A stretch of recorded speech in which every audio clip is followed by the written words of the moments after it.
B, B, B.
This is Minister Williams of the 201 Church of Christ in Bradenton, Florida.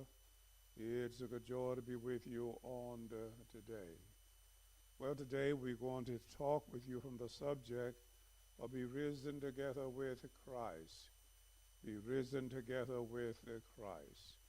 In Colossians 3, verse 1 through verse number 5, if ye then were raised together with Christ, seek the things that are above, where Christ is seated on the right hand, where Christ is set on the right hand of God.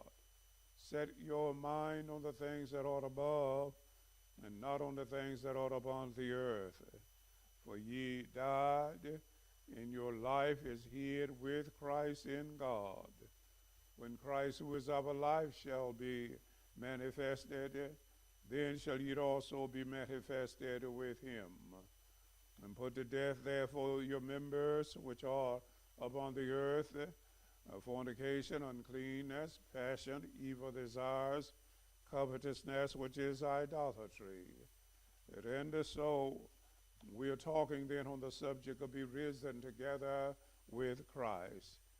Many men are down with Satan, and they represent themselves as a servant of Satan.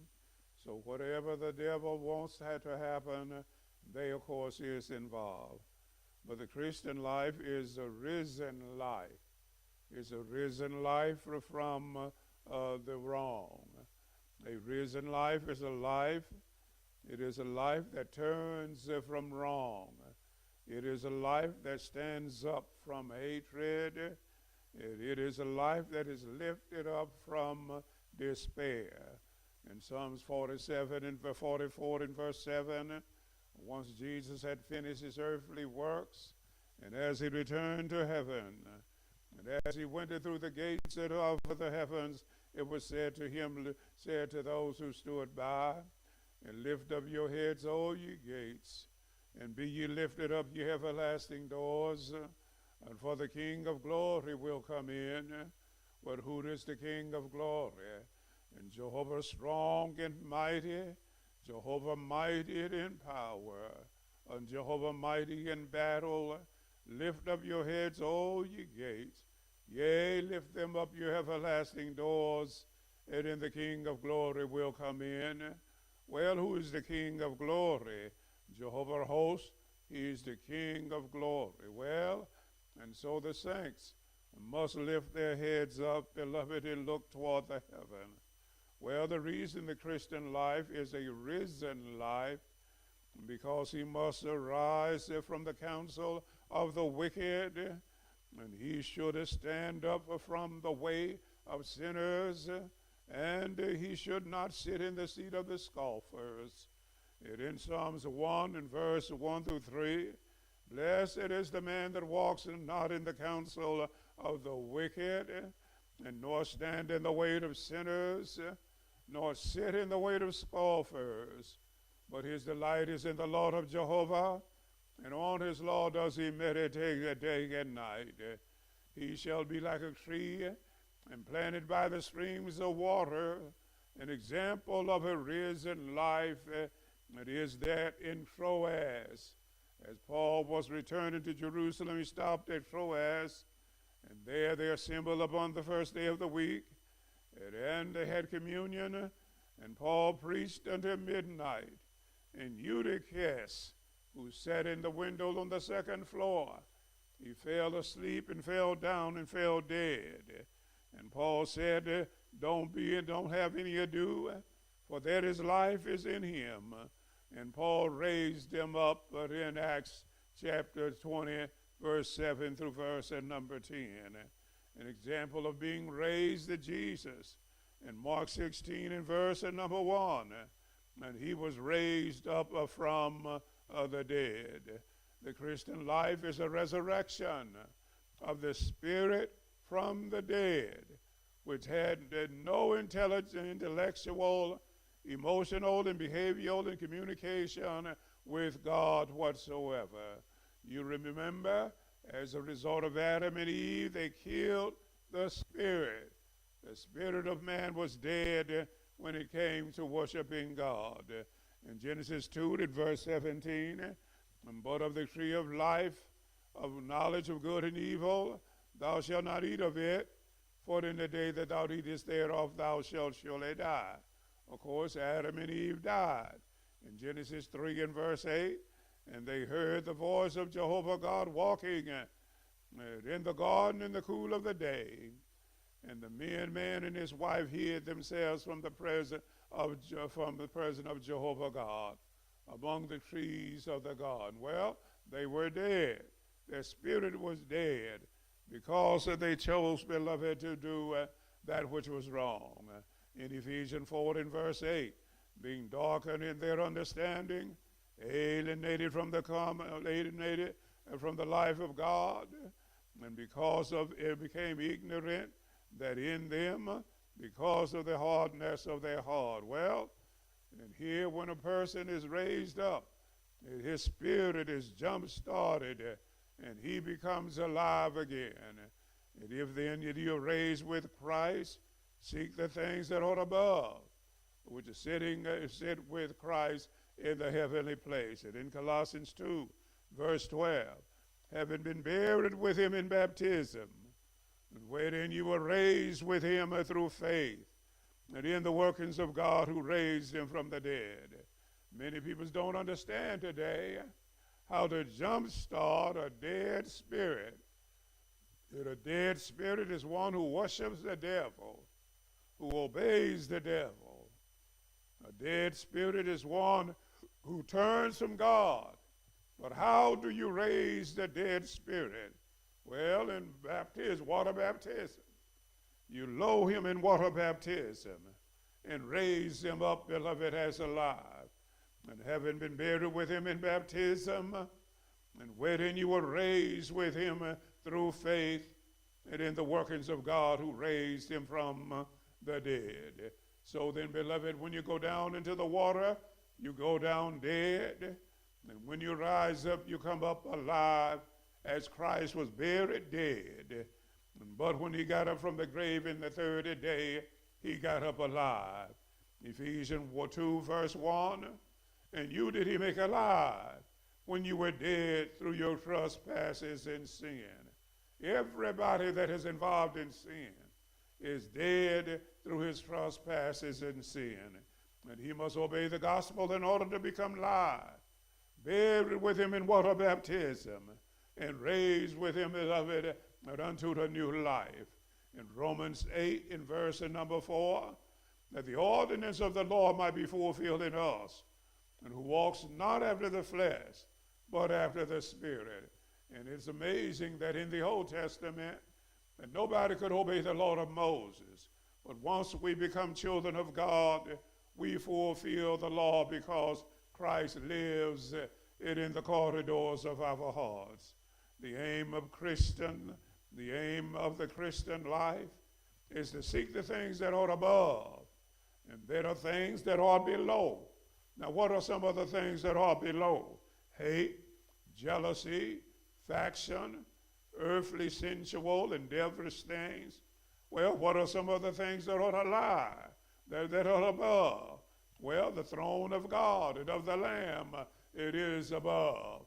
And it's interesting in that Christ is on God's right hand. It's a wonderful throne, and it is wrapped around, a rainbow is wrapped around it. And so then, there is all kinds of colors. What is above? New Jerusalem, it is above. What is above? There is no death, no pain, no mourning, and no tears above. And so we must, beloved, no longer look at the things below, but look at the things that are above. The reason Christians should seek the things that are above, because number one, there are things that are below, they're temporal. In other words, they're not going to last long. We must look, beloved, toward things that's going to last. In 2 Corinthians 4 and verse 16, and wherefore we faint not. And though our outward man is decaying, yet our inward man is renewing day by day. Glory to God, there are two parts of us. One part is decaying day by day, and the other part is increasing and renewing day by day. And the spirit, beloved, is renewing day by day. And while the body, the foot, it is hurting, and the knees are hurting, and the back is hurting day by day. But thank God for the inward man. And we look above, beloved, because here, and that is decaying on every hand. We look above, beloved, because the things that are above are things that will stand forever. Moses on Mount Sinai, it is an example of a man who sought for the things that were above. Y'all remember it in Exodus chapter 19 and verse 16. He sought for God among the smoke, the fire, the trumpets, the earthquakes, and the thunder and the lightning. He sought, beloved, for God that was above. And he sought for wisdom that is above. We should strive for wisdom that is above. And in James 3 and verse 17, what are some of the wisdom that has been above? Pure, peaceable, and gentle, easy to be entreated, full of mercy, good fruits, without variance, and without hypocrisy. Beloved, this is a good reason why we ought to be looking at the things that are with love. The disciples of the Christian, the discipline of the Christian life, set their affection on the things that are above, and do not love the things that are upon this earth. For what are the things? Fornication, uncleanness, lasciviousness. All of these things that will not stand. The Christian must be sober-minded, correct in thinking, correct in feeling, correct in behavior. In 1 Corinthians 15, verse 34, make awake to soberness, righteousness, and sin not. For some have no knowledge of God. I speak this to move you to shame, that we should be looking at the things that are above, that is going to last and stand. An example of setting our affection on the things that are above. Remember Stephen's, and in Acts 7, in verse 49 through verse number 6, and how the Jews, the Pharisees, and the scribes sought to kill him. Well, and so then Stephen, he said, behold, I see the heavens open, and the Son of Man standing on the right hand of God. And he looked above, and though they cried out with loud voices, and they stopped their ears up and rushed upon him, in one accord, and they stoned him to death. But nevertheless, he looked above. He set his affection on the things that are above, and set our affection on the things that are above and not up under the earth. And in Philippians 3, get verse number 20, we have a citizenship.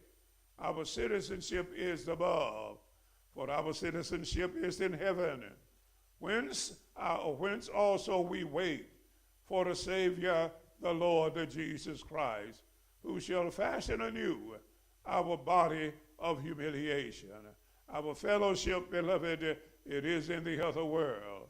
So then you are no more strangers and sojourners, but you are fellow citizens of the saints, and with the saints and of the household of God. Well, beloved, we go for that which is above. We do know, dear Lord, that we're people that we have our fashion. We fashion ourselves into a new body. And in Philippians 3, verse 12, who will fashion anew the body of humiliation, that it may be conformed unto the body of his glory. Philippians 3:12. Philippians 3:12. Not that I have already obtained or already made perfect, but I press on, if so be that I may lay hold on that for which also I was laid hold on, and that is on Christ. Well, beloved, we encourage you today to seek the things that are above and not the things that are upon this earth.